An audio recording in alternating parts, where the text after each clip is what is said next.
안녕하십니까. 자, 이번 강의는 164페이지입니다. 페이지 164페이지를 펴보시면 물권의 종류해 가지고 물권 법정주의가 나와 있거든요. 185조를 제가 한번 읽어볼게요. 물권은 법률 또는 간습법에 의한 외에는 임의로 창설하지 못한다라고 되어 있고요. 이걸 우리가 물권 법정주의라고 하는 거거든요. 그래서 이 부분은 중요한 부분은 아니기 때문에 물권 법정주의가 무엇을 의미하는지만 정리하면 돼요. 그러면 뭐냐? 자, 물권에 관한 사항은 법으로만 정할 수 있는 주의를 우리가 물권 법정주의라고 한다라고 기억하시면 되고요. 그럼 여기서 말하는 법이 뭐냐? 방금 읽어본 185조에 따라서 법률과 관습법을 의미한다. 이렇게 되는 거죠. 그러면 결국 물권 법정주의란 물권에 관한 사항은 법률과 관습법으로만 정할 수 있는 주의가 뭐가 되냐면 물권 법정주의가 되는데요. 주의하실 점은 여기서 말하는 법률은 국회에서 제정한 형식적 의미의 법률만을 의미한다는 거죠. 따라서 대통령령이나 장관령과 같은 것으로는 물권에 관한 사항을 정할 수는 없고요. 국회에서 제정한 형식적 의미의 법률만으로 물권에 관한 사항을 정할 수가 있는 거예요. 그래서 민법은 시행령, 시행규칙이 없고요. 그래서 시행령, 시행규칙을 공부할 필요가 없는 겁니다. 그다음 문제가 있어요. 국회에다가만 이런 걸 맡겨두게 되면 현실과 법 간에 뭐가 이루어지냐면 분리현상, 괴리현상이 벌어지기 때문에 우리 민법은 국회에서 제정한 법률 외에도 관습법으로도 물권에 관한 사항을 뭐 할 수 있도록 정하고 있냐, 관습법으로도 물권에 관한 사항을 뭐 할 수 있도록 하고 있냐면 정할 수 있도록 하고 있는 거죠. 아무튼 물권에 관한 사항은 법률과 관습법으로 정할 수 있는 주의가 뭐죠? 물권 법정주의예요.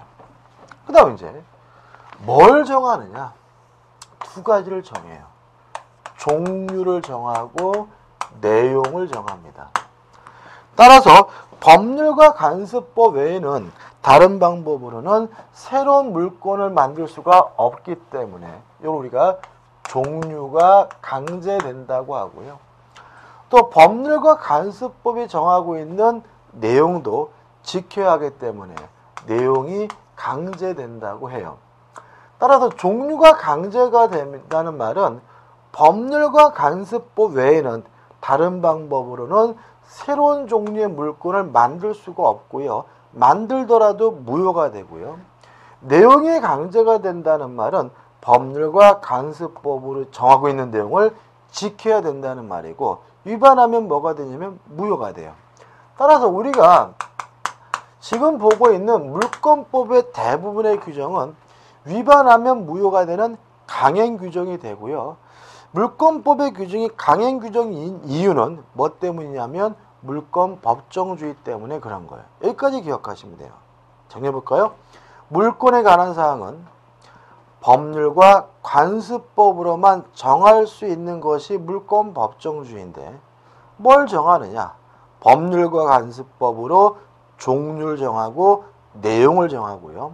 따라서 법률과 관습법 외에는 다른 방법으로는 새로운 물권을 만들 수 없다. 종류가 강제가 되고요. 법률과 관습법의 내용을 지켜야 된다. 내용이 강제가 되기 때문에 물권법의 내용은 대부분이 뭐가 되죠? 강행 규정이다. 이 정도입니다. 그 잠깐 보시면 좌측에 의 나와 있고요. 2번 물권 법정주의 인정 근거 해가지고 1번 물권의 절대성과 배타성에 따른 공시 방법 이렇게 나와 있는데 이게 무슨 말이냐면 쉽게 말하면은 등기소 운영을 원활하기 위해서 물권 법정주의가 인정되다 이런 얘기인 거예요. 왜냐하면 만약에 물권에 관한 사항을 자유롭게 만들 수 있고 새로운 종류를 계약으로 만들 수 있다 그래 버리면은 물권의 종류가 너무 많겠죠. 예를 들어서 2015년제 물권이 1000개다 이러면은 등기부를 비치할 수가 없어요. 등기라는 제도를 뭐 할 수 없어요? 운영할 수 없어요. 다시 말하면 등기제도, 등기소의 원활한 운영을 위해서 물권의 수를 제한할 수밖에 없는데 이게 뭐라고요? 물권법정주의다. 이런 얘기인 거고요. 그 다음 하단에 연역적 이유인데 본권적 물권관계를 부활하는 것을 방지하기 위해서 처음에 도입된 거다라는 것은 연역적인 것인 게 중요한 건 아니죠. 그 다음 우측에 185조 해석해서 1번 법률의 의미 국회에서 제정한 형식적 의미의 법률만을 말한다. 2번 법률과 간섭법의 관계에서 대등적 효력설과 보충적 효력설이 나와 있는데 뭐가 판례냐면요. 보충적 효력설이 판례예요. 따라서 관습법으로도 물권에 관한 사항을 정할 수 있지만 법률이 더 센 거다. 관습법은 법률에 대해서 보충적인 거다. 따라서 법률이 없는 경우에만 간습법이 존재할 수 있다는 게 보충적 효력설이고 우리 판례 입장이고요. 3번 창설하지 못한다는 의미 두 가지죠. 종류를 강조하고 내용을 강조한다. 그 다음에 4번 물권법정주의 효과 강행 규정이기 때문에 뭘 위반하게 되면 뭐가 돼요? 무효가 된다는 말이 나와 있죠. 이 정도입니다. 근데 넘겨보시면 이제 물권의 종류가 나와요.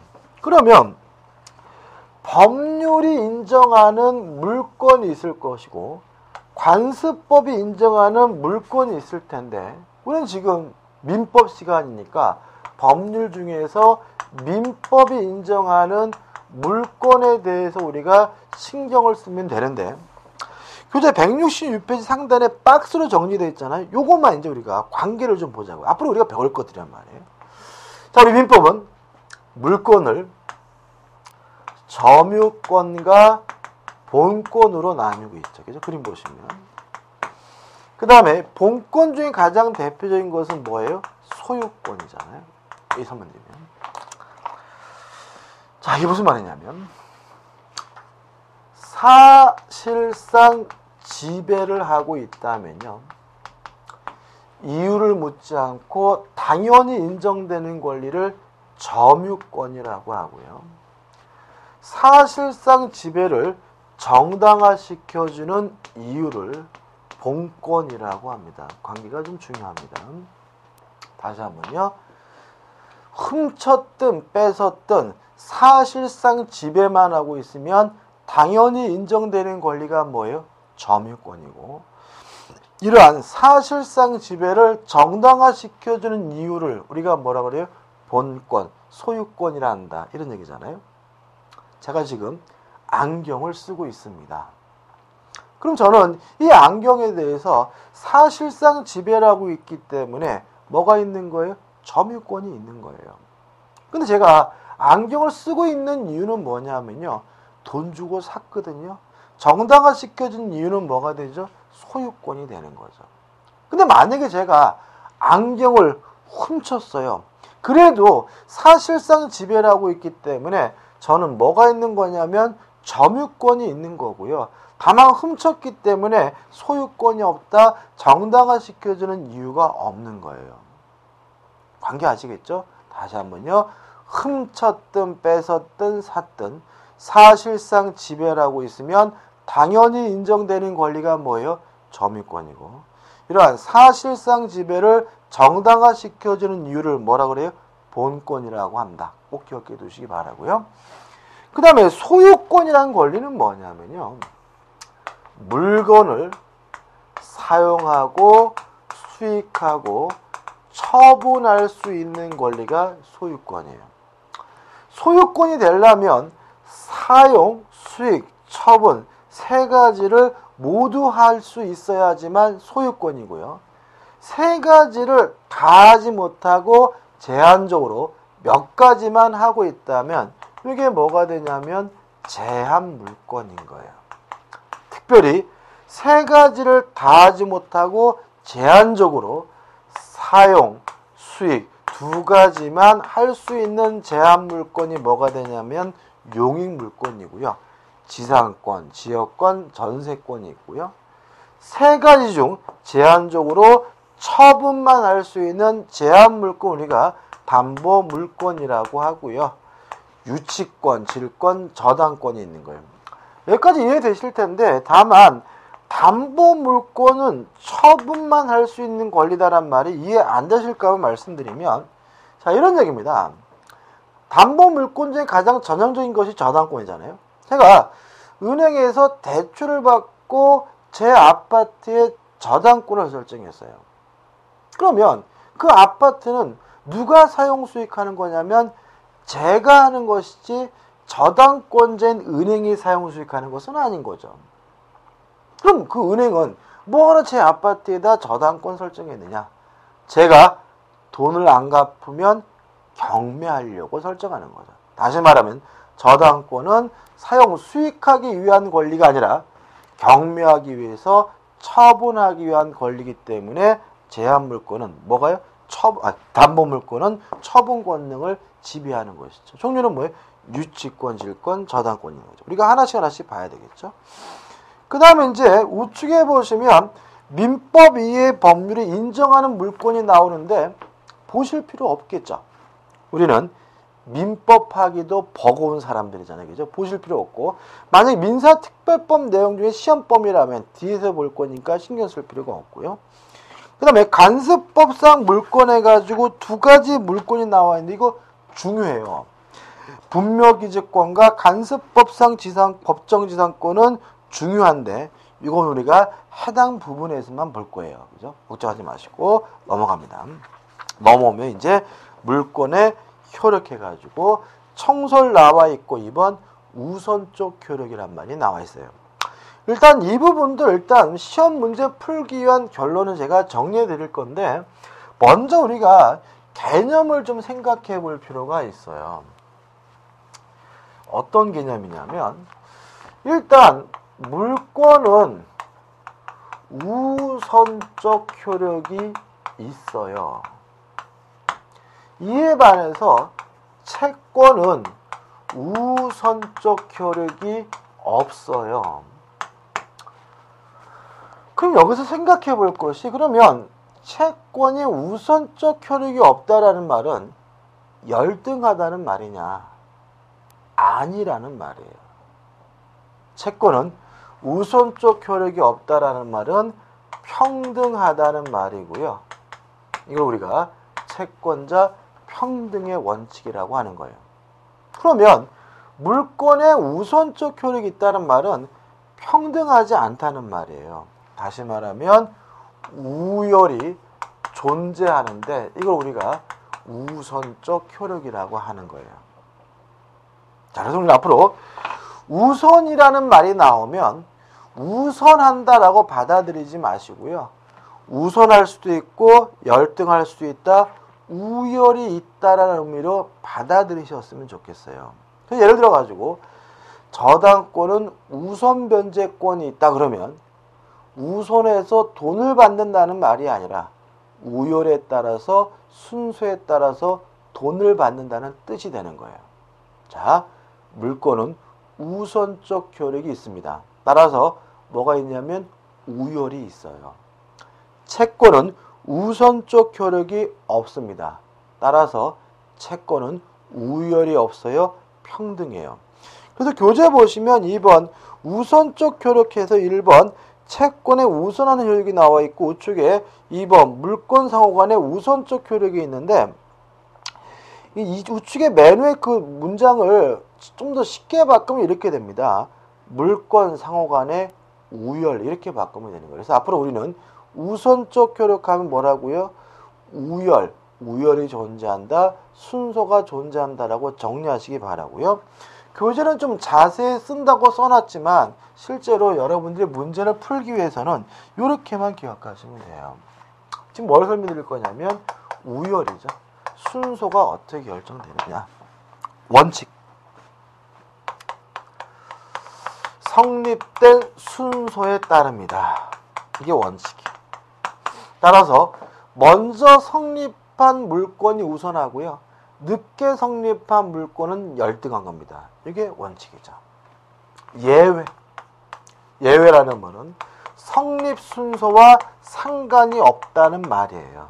두 가지를 기억해 주는데 첫째, 소유권과 제한 물건이 충돌하게 되면 이 경우에는 성립된 순서와 상관없이 제한 물건이 우선하는 거예요. 자, 이런 얘기죠. 자기가 아파트의 소유권을 가지고 있는데 그 아파트에다가 제한 물건 전세권을 설정해 주면 이제 그 집에 살아야 될 사람은 소유자가 아니라 뭐예요? 전세권자다. 다시 말하면 제한 물건이 늦게 성립했지만 뭐에 대해서요? 소유권에 대해서 우선하는 거예요. 그다음 두 번째, 채권과 물권이 충돌하게 되면 채권은 우선적 효력이 없기 때문에 물권이 채권에 대해서 뭐죠? 우선한다. 이것만 기억하시면 돼요. 물론 민사특별법상 예외적인 것들이 있는데 그거는 해당 부분에서 보면 되는 거죠. 정리해보죠. 자, 물권의 우선적 효력이라는 말은 물권에 우열이 있다, 순서가 있다는 말인데 어떻게 결정되느냐? 원칙, 성립된 순서에 따라서 우열이 결정된다. 다만 예외적으로 성립 순서와 상관이 없는 게 있는데 소유권과 제한 물권은 성립 순서와 상관없이 제한 물권이 우선하고요. 물권과 채권은 성립한 순서와 상관없이 뭐가요? 물권이 우선한다라고 일단 기억해 두시기 바랍니다. 그다음 우측 하단에 보시면 3에서 뭐가 나오냐면 물권적 충구권이 나와요. 중요합니다. 자, 지금 우리가 물권법 들어와서 제가 중요하다고 하면서 열심히 강의했잖아요. 그죠? 그러면 지금까지 한 거는 기초예요. 다시 말하면 우리가 앞으로 배울 물권법의 내용과 민법의 내용을 이해하기 위해서 기초로서 베이스로서 까는 부분이고요. 실제로 이제 시험에 나오는 것들이 이제 나오기 시작하는데 요 물권도 청구권도 반드시 나오는 부분입니다. 중요하다는 얘기죠. 그죠? 근데 이 물권적 청구권에 대해서 반드시 나오는데 잘 틀리세요. 왜 그러냐면 좀 까다롭게 느껴질 수가 있고요. 까다롭게 느껴지는 이유는 자꾸 어떻게 접근하려고 하시냐면 상식적으로 접근하려고 하기 때문에 까다로워지니까 좀 조심하시 바라고요. 확실하게 내 거릇으로 만들자고요. 자, 물권적 청구권입니다. 그럼 이제 세트로 하나 더 나올 거 눈치채시죠? 채권적 청구권이라는 게 나와야 되겠죠. 그럼 개념인데 개념은 쉽게죠. 자, 물권 청구권이 뭐냐? 이렇게 기억하시면 돼요.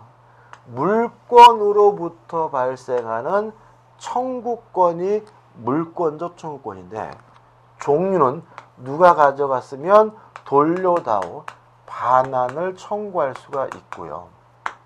방해하고 있다면 방해, 제거를 청구할 수가 있고요. 아직 방해는 하고 있지 않지만 방해할 위험이 있다면 방해, 예방을 청구할 수 있다. 요 세 가지가 있다. 이게 뭐예요? 의고요. 이건 뭐 종류니까 물권적 청구권이 뭐라고요? 물권으로부터 발생하는 청구권이다 라고 기억하시면 되는 거예요. 그 다음에 채권적 청구권은 뭔지 아시겠죠? 채권으로부터 발생하는 청구권이 뭐예요? 채권적 청구권인 거예요. 여기서도 이제 시험 문제가 한 문제 잘 출제가 되는데 어떻게 문제가 나오냐면 다음 중 물권적 청구권인 것은, 다음 중 채권적 청구권인 것은, 다음 중 그 성질이 다른 것은 이렇게 형태로 나오거든요. 근데 우리가 물권적 청구권이 물권으로부터 발생하는 청구권이라면 청구하고 있는 사람에게 물권이 있다면 그 사람의 청구권은 뭐가 되냐면 물권적 청구권인 거고요. 청구하고 있는 사람에게 물권이 없다면 그 사람의 청구권은 뭐냐면 채권적 청구권인 거예요. 그래서 물권적 청구권을 찾아라 그러면 5개 지문 중에서 물권이 있는 사람을 찾으면 되는 거고요. 채권적 청구권을 찾으라 그러면 5개 지문 중에서 물권이 없는 사람을 찾으면 되는 거예요. 이것도 외울 건 아닙니다. 됐죠? 연습을 해보면 2가지만 연습하면 돼요. 자, 갑이라는 사람이 A라는 건물을 가지고 있어요. 을과 만나가지고 매매 계약을 했더니 을이 갑에게 대금을 다 지급했네요. 그러면 을은 갑에게 뭐라 그러겠어요? 내가 너하고 매매 계약을 하고 대금을 지급했으니까 이전 등기해 다오. 다시 말해 우리 갑에게 뭘 청구하겠어요? 등기를 청구하겠죠. 이때 의뢰 등기 청구권은 물권적 청구권일까요? 채권적 청구권일까요? 채권적 청구권이다. 왜냐하면 매매 계약을 하고 소유권을 취득하려면 뭘 해야 돼요? 등기를 해야죠. 아직 을은 뭘 안 했어요? 등기를 안 했으니까 소유권이 없어요.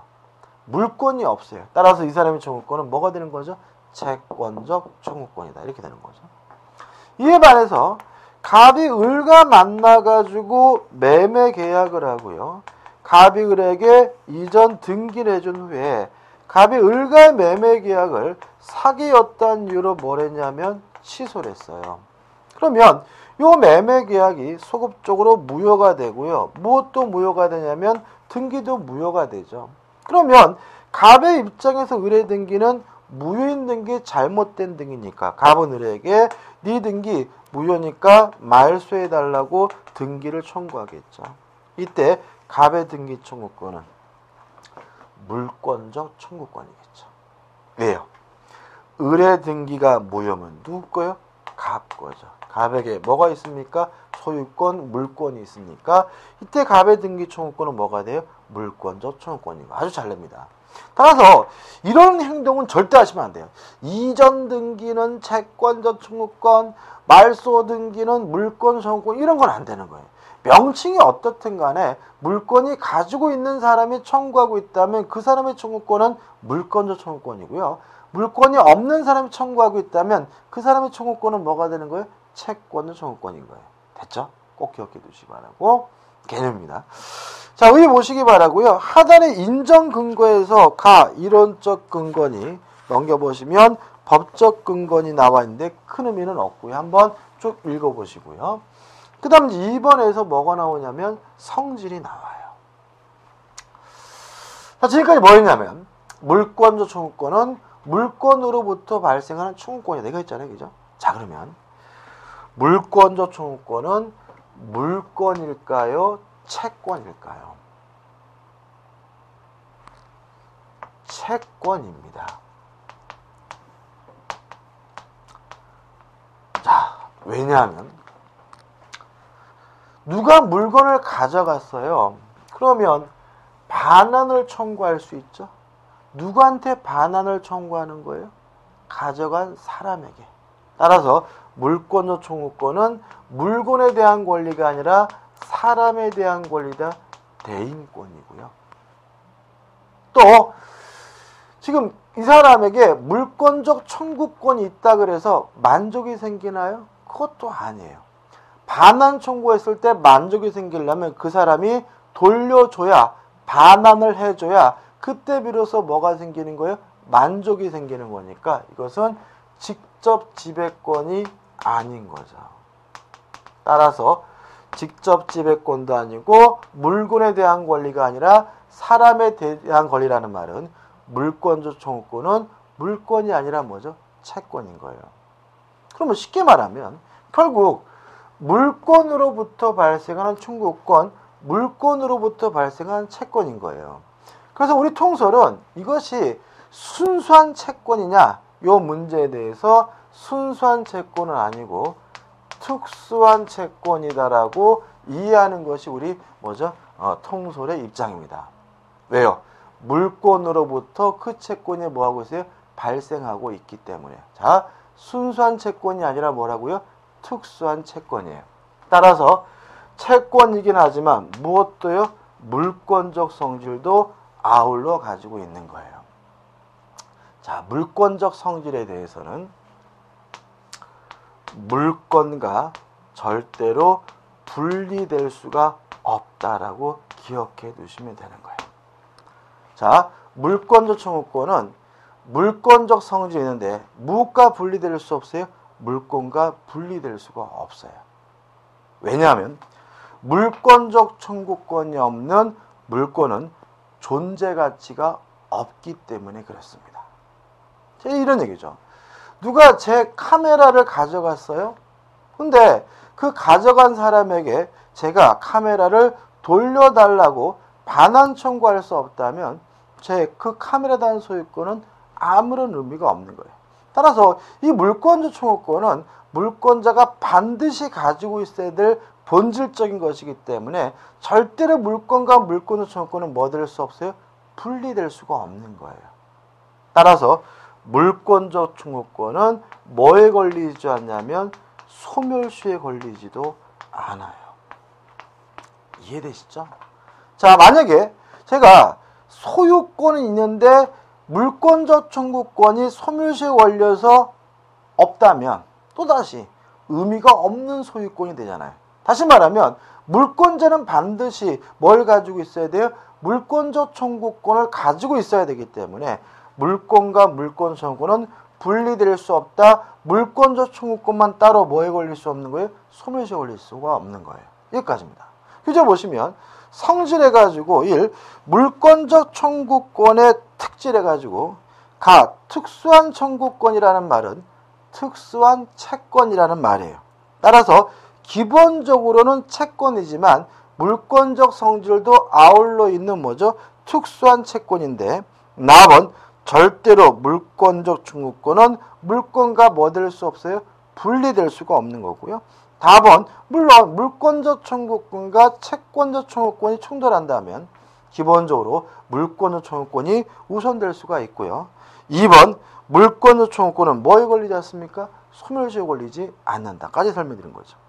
그 다음 우측에 보시면 물권적 청구권의 종류해가지고 반환 청구권, 방해 제거, 방해 예방 문제 청구권이 나와 있는데 일단 우리가 좀 개념적으로 조심할 것은 제거와 예방 청구권을 합쳐서 우리 판례가 일반적으로 방해, 배제 청구권이라고 하고 있다는 거 좀 기억해 두시면 좋아요. 그러면 판례 읽을 때 헷갈리지 않거든요. 다시 말하면 반환 청구권과 방해 청구, 제거 청구권, 방해 예방 청구권이 있는데 제거 청구권과 예방 청구권을 합쳐서 뭐죠? 방해 배제 청구권이란다는 거 기억해 두시고요. 그 다음에 교재 한번 읽어보시되 이 구체적인 내용은 어디서 정리하시면 되냐면 소유권에서 정리하시면 되는 거 한번 읽어보십시오. 그 다음 하단에 보시면 물권적 행사 후 비용 부담에서 1번 행사와 상대방이 나와 있는데 교재는 지금 한 몇 줄 페이지 되냐? 한 4줄 되거든요. 여기서 또 한 문제가 나옵니다. 여기서 이제 한 문제가 나와요. 자, 물권적 청구권의 행사에서 두 가지를 기억하시면 돼요. 첫째, 주체, 물권자이어야 한다. 왜요? 물권이 있는 사람만이 뭘 행사할 수 있어요? 물권적 청구를 행사할 수가 있으니까요. 두 번째, 누구한테 행사하느냐? 상대방. 침해자를 말하는데 상대방이 누구냐에 대해서 우리 판례 뭐죠? 점유자라고 하고 있어요. 주의하실 것은 이 사람이 점유하고 있다면 이 사람에게는 아무런 고의도 필요 없고 과실도 필요 없어요. 또 점유만 하고 있다면 직접 점유든 간접 점유든 묻지 않아요. 다만 주의하실 것은 세 번째인데 건물의 철거, 청구에 대해서만은 직접 점유자에게는 행사할 수 없고 간접 점유자에게만 행사할 수 있는 거예요. 자, 예를 들어 볼게요. 쉬운 예를 들면 제가요 오래간만에 러닝을 빨아가지고요 옥상에다 널었어요. 그리고 나서 한 2-5시간 있다가 옥상에 올라가 봤더니 그 러닝이 바람에 날려가지고 옆집 마당에 떨어져 있으면 저는 그 옆집에 가서 아줌마 제 러닝 주세요라고 할 수 있는 거죠. 왜냐하면 저는 그 러닝에 대해서 뭐가 있어요? 소유권이 있으니까 소유권을 이유로 반환 청구하는 거죠. 그러면 옆집 아줌마는 물권적 청구권에 뭐가 됐어요? 상대방이 된 거죠. 왜요? 제 러닝을 뭐하고 있었어요? 점유하고 있기 때문에요. 물론 그 아줌마는 아무 짓 안 했죠. 그래도 물권적 청구권의 상대방이 되는 거예요. 따라서 점유만 하고 있다면 그 사람에게 뭐가 필요 없어요? 고의나 과실이 필요한 것은 아니에요. 그 다음에 직접 간접 점유의 개념 우리가 아직 모르니까 나중에 설명드리기로 하고요. 일단 결론만 직접 점유자에게도 행사할 수 있고 간접 점유자에게도 행사할 수 있지만 건물의 철거 청구에 대해서만은 누구한테요? 간접 점유자에게 해야 되고 직접 점유자에게는 못한다는 건 왜 그런지 우리가 나중에 볼 거예요. 여기서도 한 문제 내니까 좀 기억해 두시기 바라고요. 물론 나중에 우리가 뭐는 해야 되냐면 연습은 해야 돼요. 그렇지만 기본적인 내용은 간단한 거니까 꼭 기억해 두시기 바랍니다. 그 다음 이제 172페이지 오시면 뭐가 나오냐면 비용 부담 문제가 나와 있고요. 의의와 학설의 대립이 나와 있는데 일단 이 비용 부담에 대해서는 시험 문제가 나오지는 않습니다. 왜 그러냐면은 학설 대립도 대단히 좀 극심한 편이고요. 또 우리 판례도 좀 약간 이랬다 저랬다 하고 있는 상황이기 때문에 뭐가 정답인지가 좀 애매해지는 부분이에요. 그래서 비용 부담 문제에 대해서는 잘 안 나오는데 결론만 원칙만 말씀드리면 이런 얘기죠. 자, 반환 청구권이라는 말은 뭐냐? 적극적으로 갖다 달라고 청구하는 것이다. 다시 말하면 물권적 청구권은 적극적 행위 청구권인 것이기 때문에 원칙적으로 비용은 침해자가 부담해야 된다. 라까지만 기억해 두시기 바랍니다. 다시 말하면 반환을 청구하고 방해 제거를 청구하고 방해 예방을 청구하는 것은 적극적으로 반환해 달라는 얘기고 적극적으로 방해를 제거해 달라는 얘기니까 반환할 때 비용이 발생하거나 방해를 제거할 때 예방할 때 비용이 발생했다면 원칙적으로 누가 비용을 부담해요? 침해자가 부담해야 된다는 것까지만 기억해 두시면 돼요. 그 다음에 판례가 나와 있는데 일단 첫 번째 판례는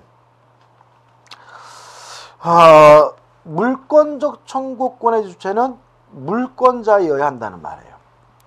따라서 어떤 이유든지 간에 물권, 소유권을 상실한다면 더 이상 물권적 청구권을 행사할 수가 없다는 판례예요. 이런 판례입니다. 소유권을 이유로 돌려달라고 소송을 제기했어요. 근데 소송 중에 그 물건을 팔아먹고 이전 등기를 해주면 더 이상 소송을 진행할 수는 없다는 거예요. 왜요? 팔아먹고 이전 등기해주는 순간 그 사람에게는 뭐가 없어져요? 소유권, 물권이 없어지니까요. 물권 청구는 누구만이요? 물권자만이 행사할 수가 있는 거죠. 그 다음에 두 번째 판례는 양도담보에 관한 문제니까 한번 보시되 나중에 양도담보의 개념이 성립이 되면 어려운 판례는 아닙니다. 그 다음에 우측에 맨 위에 있는 판례는 아까 매매가 취소가 되면 무효도 무효, 등기도 무효라 그랬죠. 다시 말하면 매매가 무효 취소 해제가 되면 등기도 무효니까 그때 행사하는 권리는 물권적 청구권이라는 판례고요. 따라서 그러한 청구권은 물권적 청구권이기 때문에 뭐에 걸리지 않아요? 소멸시에 걸리지 않는다는 판례죠. 그 다음에 불법 점유자 나와 있는데 한번 보시기 바라고 그 다음에 마지막에 나와 있는 판례는 이 얘기죠. 자, 물권적 청구권의 상대방은 누굴 말합니까? 점유자를 말하는데 직간접을 불문하고 고의가시도 불문한 취지에 나오는 판례니까 한번 읽어보시기 바랍니다. 자, 여기까지 하고요. 다음의 부분은 이어서 가도록 하겠습니다.